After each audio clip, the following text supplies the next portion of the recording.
Maintenant, comprendre l'origine de l'univers, c'est quoi? C'est comprendre comment l'absence de toute chose, disons le néant, est devenue une première chose. Parce que si vous dites qu'à l'origine de l'univers, il y avait ceci ou cela, soit cette chose que vous mettez à l'origine est elle-même l'effet d'une cause qui l'a précédée, et dans ce cas-là, elle n'est pas l'origine, soit elle a toujours été là, et à ce moment-là, c'est l'univers qui n'a pas d'origine. D'accord? Donc penser l'origine de l'univers, c'est penser la transition entre le non-être et l'être.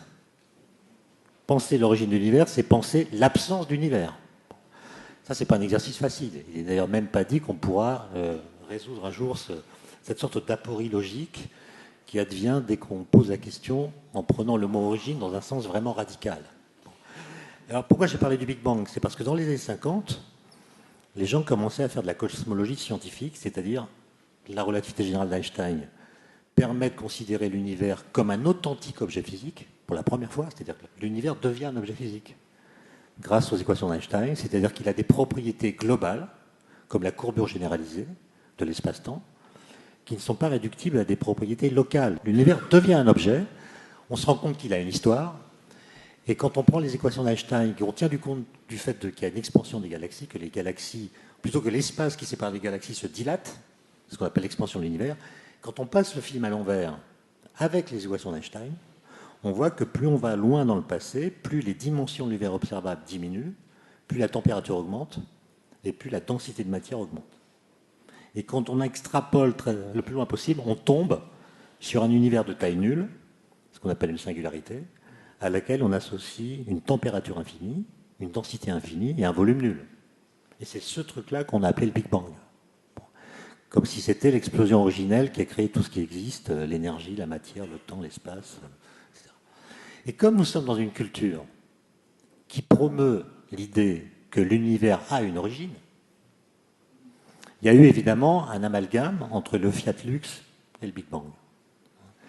Et le Big Bang est devenu une zone de concurrence entre la science et la religion, avec un épisode fameux qui est le dialogue entre Jean-Paul II et Stephen Hawking au Vatican en 92. 92, c'est une époque où les deux pouvaient encore parler. Et la discussion, la discussion s'est terminée par cet échange. Jean-Paul II dit à Hawking, monsieur l'astrophysicien, nous sommes bien d'accord. Ce qui est après le Big Bang, c'est pour vous. Ce qui est avant, c'est pour nous. C'est une espèce de répartition des rôles un peu naïve. Voilà. Et on associe au Big Bang un instant zéro. On continue à le faire aujourd'hui, médiatiquement. Alors qu'entre 1950 et aujourd'hui, la cosmologie a changé. Pourquoi elle a changé? Parce que la cosmologie des années 50, qui est basée sur les équations d'Einstein de la gravitation, fait comme si dans l'univers, il n'y avait qu'une seule force, qui est la gravitation. Or, il y a d'autres forces, je vous les ai dit. Ces autres forces ne sont pas décrites par les équations d'Einstein.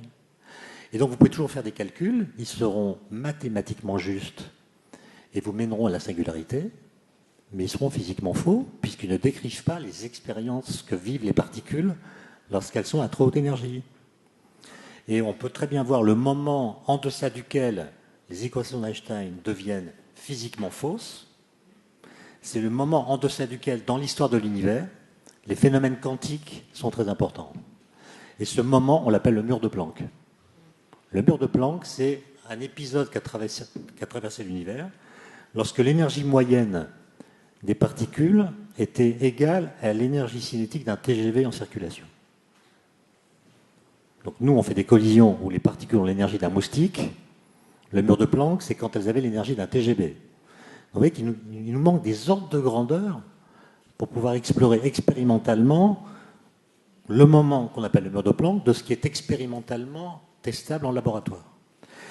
Et le mur de Planck, on essaie de le franchir par la théorie, et je vais terminer là-dessus, mais je n'ai pas le temps de vous expliquer comment on le fait, j'ai écrit un bouquin là-dessus pour ceux que ça intéresse.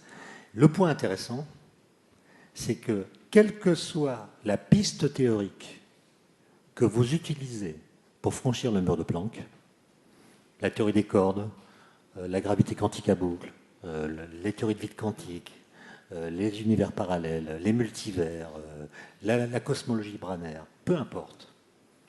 Quelle que soit la piste théorique que vous suivez, et personne ne sait aujourd'hui laquelle est la bonne, hein, Mais ce qui est intéressant, c'est que quelle que soit la piste que vous suivez pour unifier la physique quantique et la gravitation, quand vous appliquez votre théorie à l'univers primordial d'avant le mur de Planck, la singularité initiale disparaît. Elle disparaît, non pas qu'elle soit volatilisée, mais en tout cas elle est déplacée. Par exemple, en théorie des cordes, on peut prédire que la température dans l'univers est nécessairement finie. Ça veut dire qu'en tout point de son espace et à tout instant de son histoire, la température dans l'univers n'a pas pu être infinie. Il suffit que je dise ça pour que la singularité d'avant disparaisse. Autrement dit, aujourd'hui, premièrement, nous n'avons pas la preuve scientifique que l'univers a une origine, quand je prends le mot origine dans son sens radical que je rappelais tout à l'heure, et deuxièmement, nous n'avons pas non plus la preuve scientifique qu'il n'en a pas eu. Donc la question de l'origine est une question ouverte qui est constamment présentée comme fermée, comme s'il était évident que l'univers a une origine. Il se pourrait tout à fait qu'il y ait toujours eu quelque chose.